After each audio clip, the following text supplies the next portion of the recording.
Hi everybody. Last time we spoke, we were in the middle of a week of dreary rain, and now we have had 3 days straight of sunny weather. It's about 60, well today it's 65 degrees, but it's been kind of in the 60s the last couple days. My bees are loving it. They're out buzzing around and kind of stretching their legs, stretching their wings, I guess as the case may be. Hoping that means we get a lot of honey this year in the spring. And just thought I would give you a couple of updates on what's been going on with regards to the Model 3 meetup that we had, and kind of my quick impressions. I'd like to do one of these with my son, who is a car guy and is of legal age, almost, just about that much short. And he definitely had some strong opinions about it as well, but I obviously don't have him with me. So we will save that for later, but I'll give you kind of what I think, and I'll make sure that he doesn't watch this. Not that he would anyway, because teenagers don't think anything we do is cool. And that way I won't taint his opinions about it. So the original event was just going to be a whole bunch of us getting together at a local coffee shop. And as the day was approaching, Tesla decided to schedule one of their usual social events for owners at the same time. And the service center is about, it's got to be like half a mile from the coffee shop we were going to meet at anyway. So at the last minute, we decided to move over to that venue and piggyback on the Tesla event, which they were open to. It was offered to me by one of the employees there. Thank you very much. And we decided to just do it all together. And that kind of was a mutually beneficial thing, because Tesla, of course, does not have any Model 3 demonstrators. There's no cars that you can go out and test drive.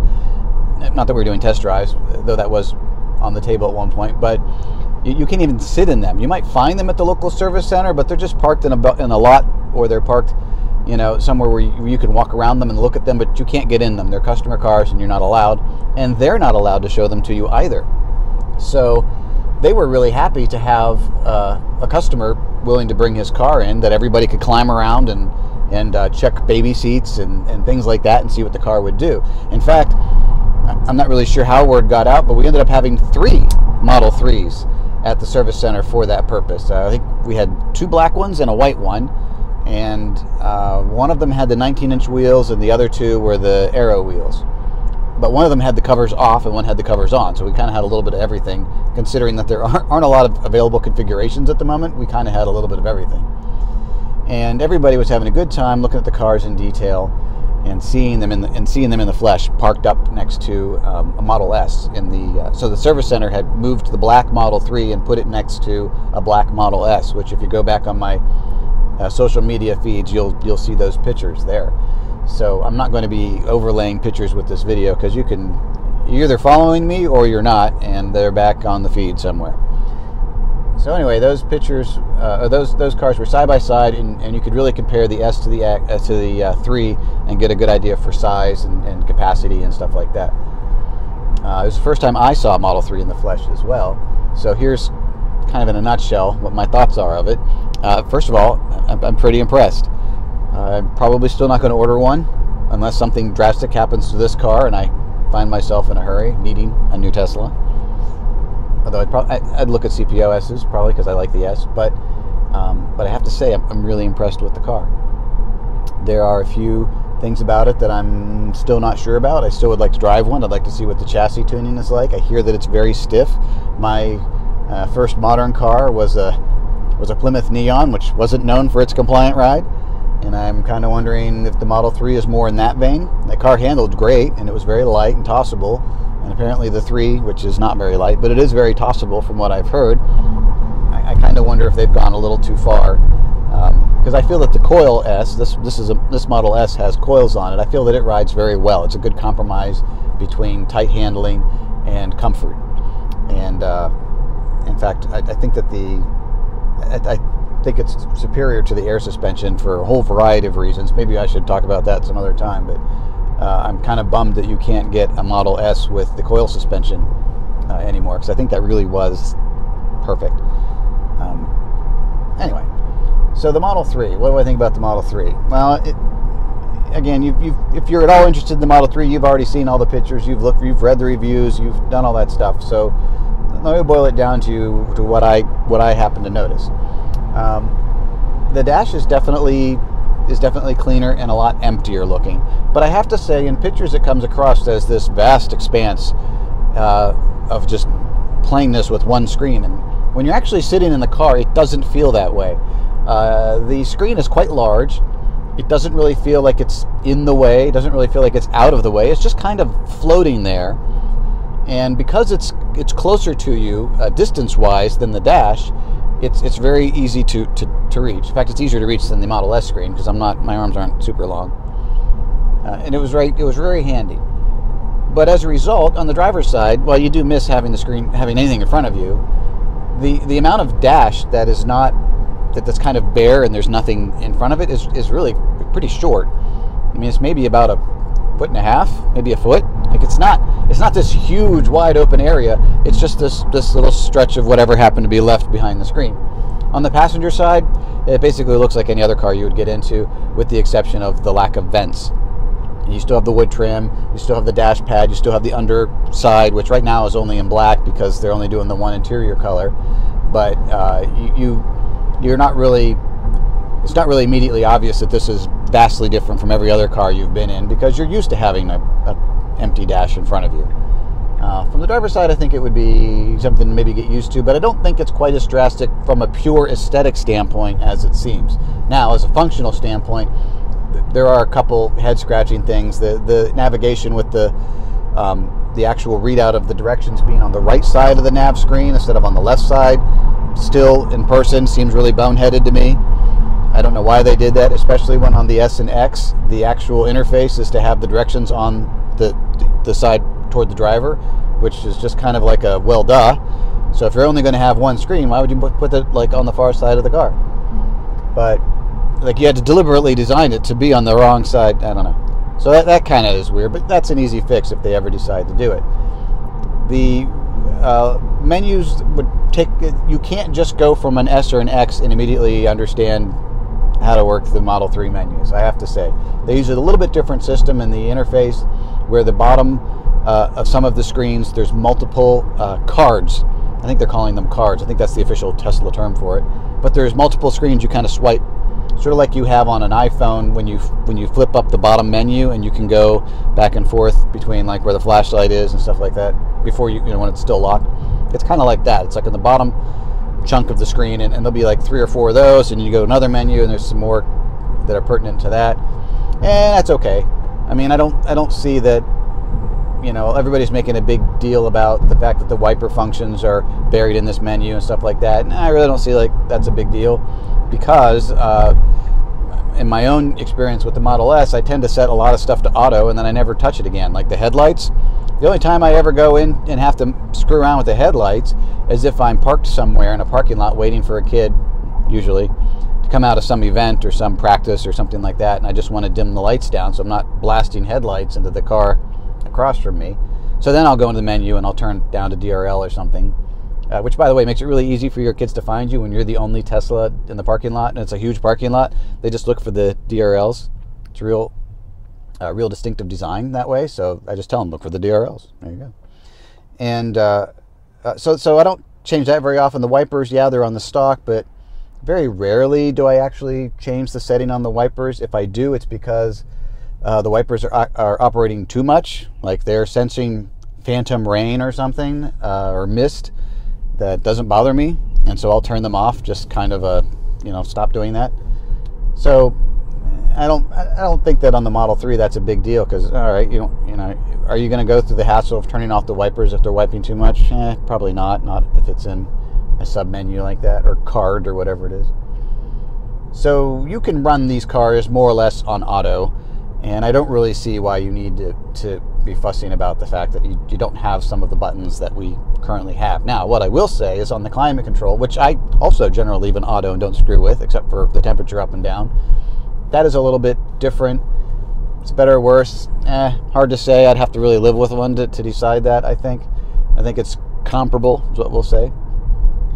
But let's get to the other things. Obviously, the interior quality, the headliner is nicer than my headliner. I have the old fabric headliner. It's a nicer grade fabric than what the S has. It's a little bit softer. Is it more or less durable? Who knows yet. The seats are very comfortable. You've read that before. I think they're better than the seats in the S that you currently get, because I feel like the current S seats are a little bit too like huggy. I feel like I'm getting a man hug from somebody behind too much, which is like a little bit of overkill. I kind of like these seats better than the current Model S seats, for example, even though you sit a little bit on them as opposed to in them. The Model 3, I feel, is a good compromise between the two. The actual bolsters on the cushion are a little bit more open than you get on the S, and but yet it's still soft, so you still sink into it more than you do on the old seats. So I think that it's a really good compromise between sport and comfort. And I don't know if they'll dial back the bolstering on the Model S seats as a result of feedback on the 3, or if they consider that to be a distinctive feature and they want to make sure that when you buy an S, you feel like you're kind of sitting in someone else's turtleneck. I don't know. Regardless, the seats in the 3 are good. I didn't notice any obvious defects in that particular car. There were no panel gaps that jumped out at me. There wasn't anything missing. There wasn't anything askew. So I can't say that if I was taking delivery of that car, I would be quite satisfied with the build quality that seemed to be apparent there, and no complaints there. All right, so that was a little bit more involved driving than I was anticipating, and then the phone rang and I got all distracted. So I don't have my notes in front of me. Usually I will put my notes in a calendar document so I can pull it up on the screen and I can hit the touch points, but I forgot to do that, so they're all buried inside the phone, which is recording. But here's what I generally remember that I thought were kind of maybe observations I hadn't seen elsewhere. The quality and everything was good. The finish in the trunk, there's a few places where I feel that there are some exposed screw heads, primarily along the back wall where the pass-through is to the rear seat, that if you're putting things into the trunk and you're sliding them through that pass-through or next to that pass-through, they could hit these screw ends. And if you have fabrics, suitcases, you might kind of be mad about scraping them against that. There were everything that was closer, for the most part, was covered in some way, either by a trim panel or there's a lot of rivets. I was really surprised. There's actually a lot of rivets along the top of the trunk, except on the edges, kind of right below where the hinges are. In the upper part of the opening, there were another pair of screw heads. One, I think it was just one on each side, that were uncovered and hung down probably quarter to a half an inch. I mean, hung down pretty far. And if you put something against them, they're screw head. They're ends of screws. I don't know why they're not considered heads. That should be the flat part, right? It should be the end. The screw ends and screw tails. They're screw tails, and those screw tails there could possibly perforate a bag or scrape it, or at least leave a mark. So that was a little bit of a surprise, but that's not to say that there might not be something hidden in the S somewhere that I just haven't run across yet. Although being a hatch, it doesn't really have a top to the trunk, so that's not so much an issue. The game changer feature, I think, so let's say the center console, obviously very nice, lots of storage there. I didn't have any problems manipulating the doors. I've heard some complaints here and there online, or read some complaints here and there online about popping the console open or closed, and I don't know. I don't think that's a big deal. I feel like if you're able to operate a motor vehicle, you can probably pop that console. I don't think it's something you would do very often. I don't even have a console in this car, so I don't think it's something that I necessarily covet in any way. I kind of like having this open. The armrests are in a better position, which makes the seat more comfortable. Especially the center armrest is a little bit, I want to say it's a little farther forward and maybe a tad lower, or at least it's more comparable in height to the side rest, because these are a little bit off side to side, the door armrest and the console one. And they were soft, which was nice. Pockets obviously are handy. But here's what I thought was really cool. And this is kind of what I alluded to when I posted that I was seeing the car. Everybody nowadays, and by everybody, I'm talking about your upcoming consumer market, they're all about the phone. They're all about their phone.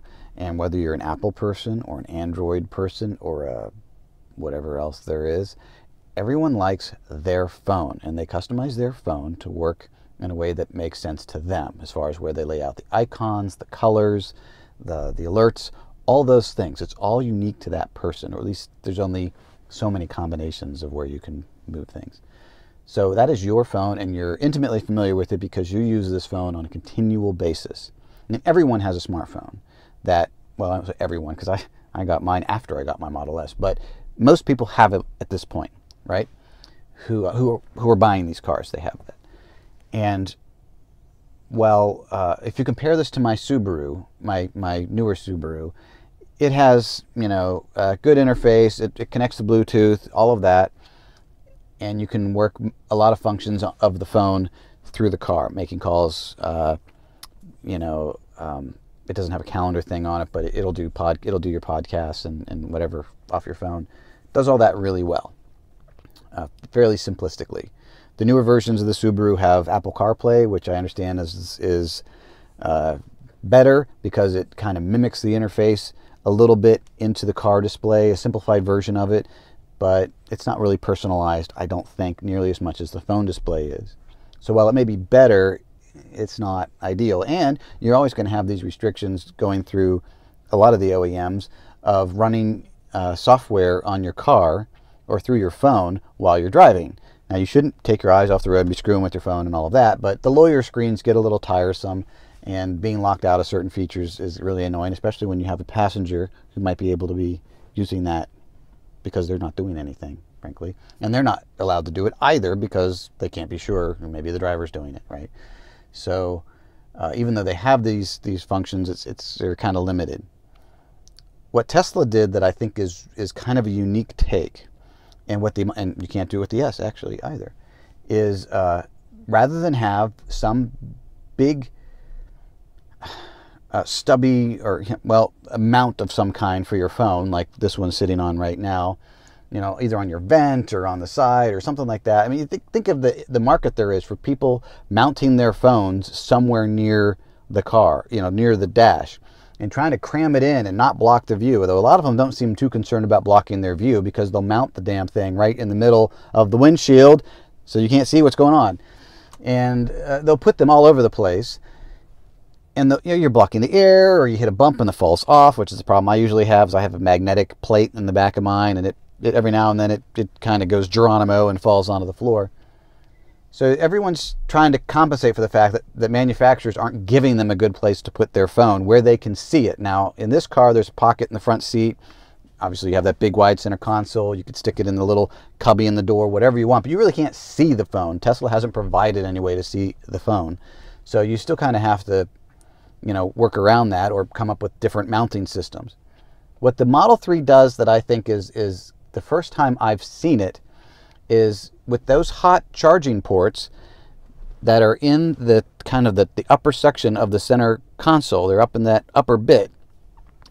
Those charging ports, you drop your phone in there. A, it's charging, and B, it's accessible. And it's accessible in a place where you can actually read what's on the phone. Like, you can see what's on the screen, and without really taking your eyes any farther than you would normally do to work the HVAC system of a conventional car, because it's kind of right in that lower third of the dash. And it's your display. It's not a simplified version of your display somewhere else. It's not I need to mate with the Bluetooth to find where the, you know, can the Bluetooth find my podcast where I left off and all that. It's like, no, everything it's still the same display. It's still just your phone. It's just put somewhere where you can see it and charge it at the same time. And I think that actually is better from a distraction standpoint than having to switch back and forth between different modes of inputting things to your phone. The fact that they're using your phone display and just putting it someplace where you can see it and charge, or at least power it indefinitely, whether you're charging or not, is the first time I've seen that in any car. Maybe there are other cars that do that. Maybe there aren't. But given the significance of people's personal phones, that Tesla put it there and made that a screen that you can actually use is, I think is a hidden feature that they're not really hyping up. And the clever part about that too is also that you can flip up where the phone goes in, the lid actually that comes up to hide that space tucks in perfectly behind that main center screen. I don't know how much of that is accidental, a happy coincidence, and how much of that was actually the intended design. But it tucks up behind that screen. If that screen was any flatter to the dash, that wouldn't work, or you'd have to have a smaller compartment so that the door would fit, or you'd have to slide it somewhere. But it's just a basic hinge, just pops up, disappears behind that screen, and you can put a fairly largish smartphone into there and charge it. And it looks wonderful. It just fits really well. And whether it's open or closed, it looks like it's supposed to be that way. And I think that is a really insightful thing that they've done. And I don't know that even Tesla knows that they've done that, and how big a decision point that may be for the upcoming generations of buyers who are so married to their personal phone and their personal screen, that they would be able to access and use it exactly the way they normally do, just in a car, especially a car that might drive itself to some degree or another. And yeah, I thought that was really interesting, even though it seems really boring. Yeah, it's just a big flat place to stick your phone and charge. But I think that's a very clever thing, and way better than having to adapt to a different interface every time you get in the car just to use your normal thing. So that's one of the things I'll be asking my son about if we get around to doing this together, because he definitely is he has an Android. He's the only person in the family with an Android, and he loves customizing it and tinkering with all the little settings on it, and is a big proponent of the ability to do that with Android, which I would think would make him even more interested in this particular aspect of the Model 3. So I think that, to me, that feels like the most significant thing in the car, really. It's just that one little, 1 foot square space. I think that is a big deal. Anyway, let me know what you think. Make sure you subscribe wherever that little thing pops up, and that definitely helps those numbers. And I will see you next time. Bye.